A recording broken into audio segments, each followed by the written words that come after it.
Bonjour à tous. J'espère que vous allez bien, que vous êtes entrés en plein dans le week-end et que les choses se passent très bien pour vous. Vous savez, il y a de cela quelques temps, bon, je suis un peu grippé, il y a de cela quelques temps, je pensais que j'avais d'ailleurs même publié une vidéo dans ce sens en se demandant si on allait s'en sortir dans ce pays. Et là, je reviens pour vous dire qu'après constat, je déclare avec presque une certitude absolue, le problème du Gabon, ce n'est pas physique. Le problème de ce pays est d'ordre mystique. Je vous avoue que même les prières, même les, les appels aux aides, que ce soit traditionnel ou quoi, ça n'a plus d'effet. J'ai dit, le problème de ce pays est hautement mystique.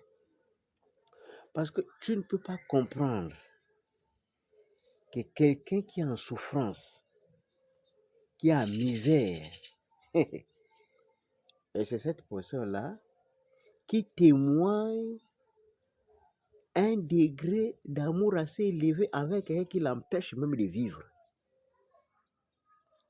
C'est que même quand on imagine, même les rêves les plus faux, c'est incroyable.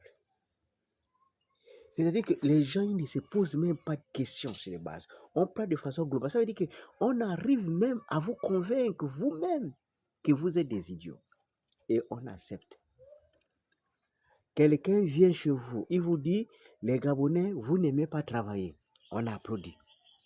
Vous pensez que c'est la blague. On est en train de vous préparer psychologiquement pour vous remplacer. Vous vous applaudissez.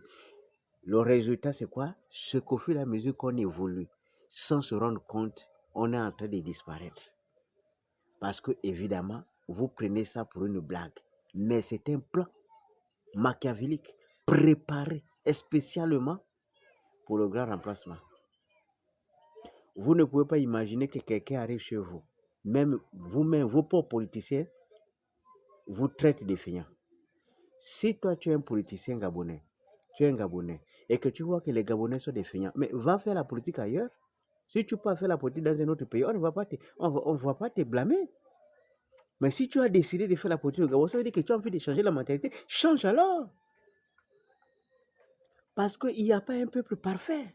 Ceux qui sont dans d'autres pays, là, ils ont travaillé pour que la mentalité change. Et quand la mentalité change, tu changes d'abord ta propre mentalité avant de changer la mentalité des autres.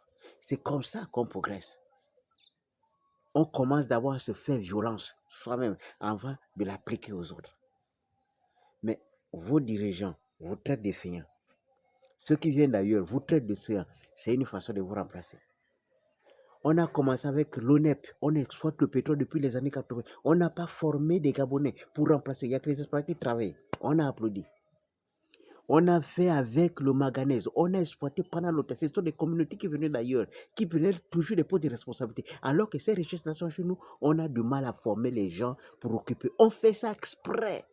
C'est pour ne pas vous donner l'opportunité. Ils font exprès. Il y a de l'argent pour ça. Après, vous applaudissez. Vous applaudissez les gens qui font exprès. Ils refusent de vous envoyer information. Et vous les applaudissez. Et le fer de Belinga, on a découvert depuis. On a préparé l'exploitation de fer de Belinga depuis. Les gens de Makoko sont là. Les gens de Makamo sont là. Ils sont en train ils continuent à applaudir. Entre-temps, 80% des emplois qui vont se passer là-bas, c'est les expatriés. Vous-même, vous n'êtes même pas formés. Dans quel domaine on va vous placer? Et ça, vous applaudissez. Les gens qui ont refusé de vous envoyer information, vous applaudissez. On exploite le bois depuis. Le bois est en train de finir. Il n'y a même pas une école de métier de bois. Pour la transformation du bois, la révalorisation du bois, nous, on n'est même pas dedans dans la chaîne de production. Je vous assure, on est en train de perdre le pays comme ça. Mais vous n'avez pas encore compris. Mais le réveil va être brutal. Il y a des gens qui sont quelque part, qui réfléchissent pour anéantir les Gabonais. Mais la partie où je ne comprends pas, ce que vous avez, ces données, mais vous applaudissez.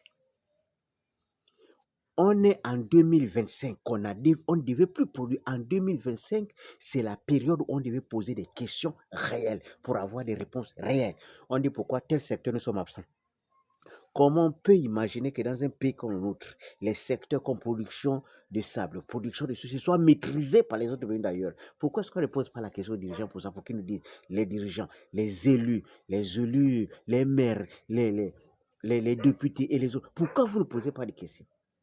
Les gens partent devant l'Assemblée nationale pour réclamer le travail. Vous êtes incapable de poser des vraies questions. Disez, bon, si vous dites que vous ne pouvez pas régler les problèmes à la fonction publique, nous, on ne veut pas la fonction publique, pourquoi vous ne quittez pas de l'informel au formel? Un dirigeant qui a la vision, il vous demande d'aller dans l'informel. Et vous applaudissez. L'informel ne crée pas la richesse. Tous les pays qui se sont développés sont partis de l'informel au formel. Ça veut dire quoi? Ça veut dire que dans les petits trucs qu'on vous envoie à faire la cordonnerie, vendre les croquettes, on transforme ça en industrie de production. C'est là qu'on crée des emplois. Et c'est là où on multiplie les richesses. Parce que la richesse, c'est la transformation. Mais vous applaudissez. Vous applaudissez des gens qui organisent que vous soyez toujours au même niveau. Vous applaudissez. Est-ce qu'on peut admirer un tel degré de médiocrité? Est-ce qu'on peut admirer un tel degré d'ignorance? Est-ce qu'on peut admirer une volonté, un tel niveau de volonté absolue de disparaître, de volonté de massacrer, que vous-même, vous voulez disparaître pour laisser la place aux autres? Est-ce qu'on peut faire ça? Est-ce que des gens normalement constitués peuvent accepter cela? Dans quel pays vous avez vu on accepte ça? Au Qatar, pour s'imposer, on te dit qu'il faut faire alliance avec un Qatarien. Ce sont des lois, on prend disposition. Le petit de la République démocratique du Congo, il est venu exhumer une loi qui existait. Aujourd'hui, on fait la paix des morts. D'accord ou pas d'accord, il le fait. Et ça donne des fruits. Parce qu'il arrive à faire peur à ceux qui faisaient peur hier aux populations. Est-ce que c'est difficile ça? C'est une décision. Je vous dis qu'en politique, il y a deux façons. Il y a des décisions qui ne coûtent pas cher. Et ensuite, il y a des actions qui nécessitent un peu d'argent. Mais les gens, ils vous disent même dans la décision, les décideurs eux-mêmes, ils dénoncent des choses qu'ils peuvent décider. Ça veut dire qu'on veut seulement vous faire tourner à rond. Parce qu'une décision, ça ne coûte rien.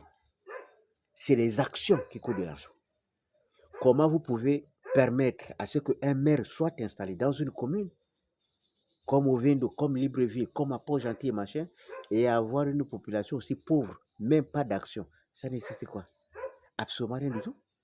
Je suis tellement étonné que lorsque tu parles à National, il y a des trous, là où il y a le goudron, hein, là où on a fait le goudron, on a comme l'impression que comme c'est un autre qui a fait ça, on ne veut plus faire. Là où il y a le goudron, les trous commencent, 2, 3 trous. Quoi, le président du conseil départemental, quand ce n'est pas dans la zone de la municipalité, le président du conseil départemental ne peut pas acheter un sac de ciment plus un peu de sable pour aller fermer les trous là pour éviter que les trous là puissent prendre de l'ampleur. Même ça, on ne peut pas. Même à Libreville, quand vous allez changer des agneaux là, il y a un gros trou là à côté là qui peut provoquer des accidents. Au boulevard, il y a des trous là. Au bord des mers, il y a un niveau là où il y a un trou là qui peut, si tu fais des gestes brusques, tu peux te retrouver. Mais en fait, les maires passent par là, les députés passent par là, tout le monde passe par là. Donc, le maire, même d'arrondissement, même s'il n'y a pas de budget, même seulement un sac de ciment dans ton salaire, tu ne peux pas faire ça pour fermer le trou là.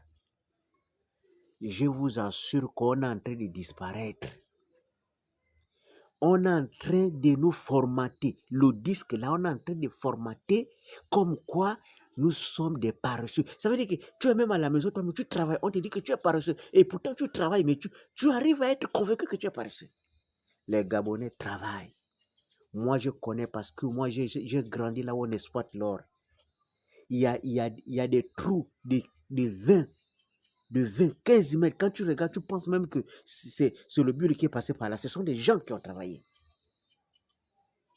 Il y a des niveaux de sacrifice là, que vous voyez des Gabonais en brousse pour se chercher là, que même les gens venus d'ailleurs ne peuvent pas travailler. Mais non, on dit seulement que les Gabonais n'aiment rien faire. Il n'y a rien que vous puissiez faire dans ce pays que les gens vont témoigner que les Gabonais travaillent. Ils vont toujours dire que les Gabonais ne veulent pas travailler. Pourquoi? Parce qu'ils ont un plan pour faire remplacer numériquement. Personne ne veut travailler réellement pour le Gabon. Vous ne prenez pas conscience, nous allons disparaître parce que le système est tellement puissant du bout.